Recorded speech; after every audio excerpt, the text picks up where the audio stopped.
আসসালামু আলাইকুম প্রিয় দর্শকবৃন্দ। আজকের ভিডিওটি অত্যন্ত গুরুত্বপূর্ণ, কারণ অনেক দর্শক, কৃষক এবং ব্যবসায়ী বারবার একটি প্রশ্নই করছেন কমেন্টে আমাকে যে, ভাই ১ কেজি আলু উৎপাদন করে হিমাগারে রাখা পর্যন্ত মোট কত টাকা খরচ হয়?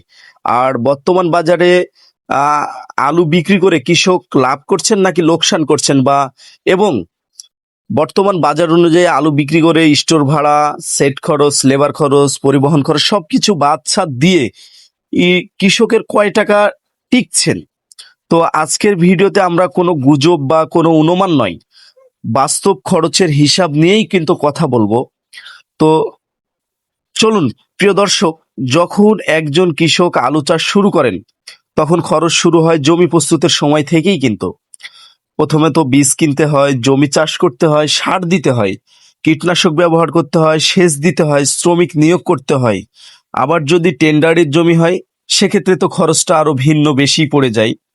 এসব খরচ মিলিয়ে বর্তমানে প্রতি কেজির আলুর উৎপাদন খরচ হয় 12 থেকে 13 টাকার মধ্যে মধ্যে যেটা আমরা সরেজমিনে হিসাব করে দেখেছি। তো আমরা গড় হিসেবে 13 টাকাই ধরলাম 1 কেজি আলুর উৎপাদন খরচ। এরপর আলু উত্তোলনের পরে সেই আলুটা যদি হিমাগারে রাখতে হয় তাহলে সর্বপ্রথম যে জিনিসটার প্রয়োজন হয় সেটি হচ্ছে বস্তা।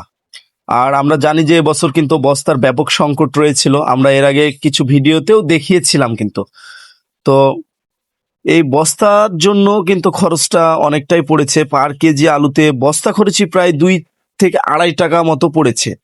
তাহলে খরচটা অনেকটা বেড়ে যাচ্ছে।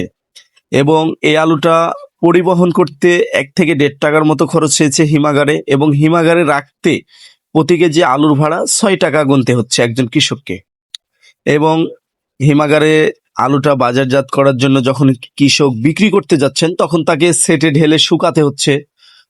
সেক্ষেত্রে তার সেট খরচ লাগছে 1.5 টাকার মতো, 1 টাকা বা 1.5 টাকার মতো, এবং লেবার খরচ হচ্ছে 50 পয়সা। টোটাল এখানে আরো খরচ যেটা দাঁড়াচ্ছে আরো 12-13 টাকা যোগ হচ্ছে। তাহলে সর্বমোট খরচ হচ্ছে উৎপাদন থেকে হিমাগারে রাখা পর্যন্ত 25 থেকে 26 টাকা। এর তাহলে এরপরে যখন 1 কেজি আলু 18 টাকায় একজন কৃষক বিক্রি করছেন, কিছু কিছু এলাকায় হয়তো 19 টাকাতেও বিক্রি হচ্ছে।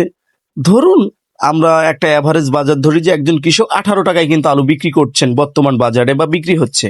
তাহলে তার মোট খরচ যেহেতু 25 টাকা ধরি, তাহলে বিক্রি করছেন 18 টাকায়, অর্থাৎ প্রতি কেজিতে লোকসান হচ্ছে প্রায় 60 টাকা। আর যদি 26 টাকা আমরা খরচ ধরি তাহলে প্রতি কেজিতে লস হচ্ছে 8 টাকা। এখন চিন্তা করুন যে একজন কৃষক 100 মণ, 200 মণ, 500 মণ বা 10 বিঘা, 20 বিঘা, 50 বিঘা, 100 বিঘা পর্যন্ত কিন্তু অনেকে আলু চাষ করেছেন যারা প্রজেক্ট করেছেন। সেক্ষেত্রে তার লোকসানের পরিমাণ কিন্তু কত হতে পারে আপনারাই হিসাব করেন প্রিয় দর্শক। এ কারণে অনেক কৃষক এখনো আলু বিক্রি করতে আগ্রহী হচ্ছেন না হিমাগারে। অনেকেই অপেক্ষা করছেন বাজার আরো শক্তিশালী হবে কিনা, কারণ বর্তমান বাজারে বিক্রি করলে অনেক ক্ষেত্রে উৎপাদন খরচ উঠে আসছে না। তবে এটাও সত্য যে বাজারের ভবিষ্যৎ কেউ নিশ্চিত করে বলতে পারে না, কারণ এটা কাঁচামাল। বাজার বাড়তেও পারে, আবার স্থির থাকতেও পারে, আবার কমেও যেতে পারে। তাই প্রত্যেক কৃষককে নিজের আর্থিক অবস্থা, আলুর মান এবং বাজার পরিস্থিতি বিবেচনা করে সিদ্ধান্ত নিতে হবে। আজকের ভিডিওর মূল কথা হলো, আলুর বাজারে শুধু বিক্রয় মূল্য দেখলেই হবে না। একজন কৃষকের প্রকৃত অবস্থা বুঝতে হলে উৎপাদন খরচ, বস্তা খরচ, পরিবহন খরচ, সেট খরচ এবং হিমাগারের ভাড়া হিসাবও দেখতে হবে। আর সেই হিসাব বলছে বর্তমান বাজার দরের অনেক কৃষক এখনো প্রত্যাশিত লাভের মুখ দেখতে পাচ্ছেন না, তাদের কিন্তু লোকসান হচ্ছে। তাই তারা সরকারের সুদৃষ্টি কামনা করছেন। আপনার মতে আলুর ন্যায্য মূল্য কত হওয়া উচিত? 25 টাকা, 30 টাকা, নাকি তারও বেশি বা কম? কমেন্টে অবশ্যই আপনার মূল্যবান মতামত আমাদেরকে জানাবেন। আর যদি ভিডিওটি ভালো লাগে তাহলে লাইক, কমেন্ট, শেয়ার করবেন।